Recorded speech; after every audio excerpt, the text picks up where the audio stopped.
সমবায় সমিতিতে আমার ছেলে 3 বছর কাজ করেছে। ওই টিম না পয়সা দিয়ে না পারিশ্রমিকের দাম দিয়ে আমার ছেলেকে তাড়িয়ে দিয়েছে। কারা তাড়িয়েছে? ওই এমএলএ টিম।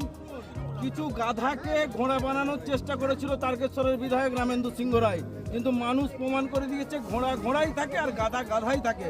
দিনভর তীব্র উত্তেজনার মাঝেই তারকেশ্বরের পিয়াসারা সমবায় সমিতি নির্বাচনে ৯-০ ব্যবধানে বড় জয় পেল তারকেশ্বরের তৃণমূল বিধায়ক রামেন্দু সিংহ রায়ের বিরোধী গোষ্ঠী হিসেবে পরিচিত শহীদুল মোল্লা গোষ্ঠী।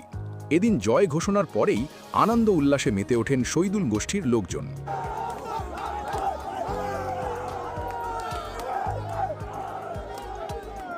উল্লেখ্য, তৃণমূলের গোষ্ঠী কোন্দলের জেরে দীর্ঘদিন বন্ধ ছিল পিয়াসারা সমবায় সমিতির নির্বাচন। বিষয়টি নিয়ে আদালতের দ্বারস্থ হয়েছিল উভয় পক্ষই। আদালতের নির্দেশে এদিন ব্যাপক পুলিশি নিরাপত্তার মধ্যে দিয়ে সমবায়ের নির্বাচন প্রক্রিয়া সম্পন্ন হয়। এদিন দিনভর দফায় দফায় উত্তেজনা ছড়িয়েছিল এলাকায়।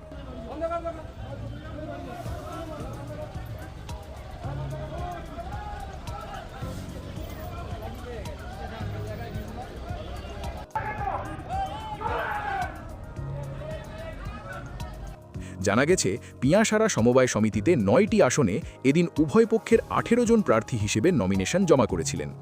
এলাকার ৯০০ ভোটারের মধ্যে এদিন অধিকাংশ ভোটারই নির্বাচনে অংশ নিয়েছিলেন। এদিন বড় ব্যবধানে জয়ের পর শহীদুল মোল্লাদের দাবি, দুর্নীতিগ্রস্ত রামেন্দু সিংহ রায়ের বিরুদ্ধে জনগণের জয় হয়েছে। বিধানসভা নির্বাচনে যদি ফের রামেন্দু তারকেশ্বর থেকে তৃণমূলের টিকিট পায়, তাহলে সেই ভোটেও একই ফলাফল হবে। ৯-০ পিয়াসারা সমবায় ৯-০ ফলাফল হয়েছে। আমরা ৯টাতে ৯টাই জিতেছি। কিছু গাধাকে ঘোড়া বানানোর চেষ্টা করেছিল তারকেশ্বরের বিধায়ক রামেন্দু সিংহ রায়, কিন্তু মানুষ প্রমাণ করে দিয়েছে ঘোড়া ঘোড়াই থাকে আর গাধা গাধাই থাকে।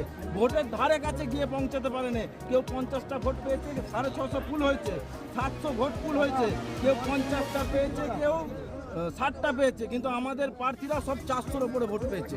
সব 400, 450, 500 করে ভোট পেয়েছে। আমাদের ৯টা প্রার্থী জিতেছে আর বিরোধী গোষ্ঠীর ৯টা প্রার্থী হেরেছে। বিধানসভা ভোটে যদি তারকেশ্বরে ওই রকম একটা লোককে প্রার্থী করে, অবশ্যই প্রভাব করবে। এরকম ৯-০ হবে। আজকে যে রেজাল্ট হলো 0, সেই রকম কিন্তু তারকেশ্বরে যদি ওই ধরনের প্রার্থী হয় 0 রেজাল্ট হবে। যদিও এদিন ভোটের ফলাফল কী হতে চলেছে জানার পরেই এলাকা ছাড়ে রামেন্দু সিংহ রায়ের অনুগামীরা।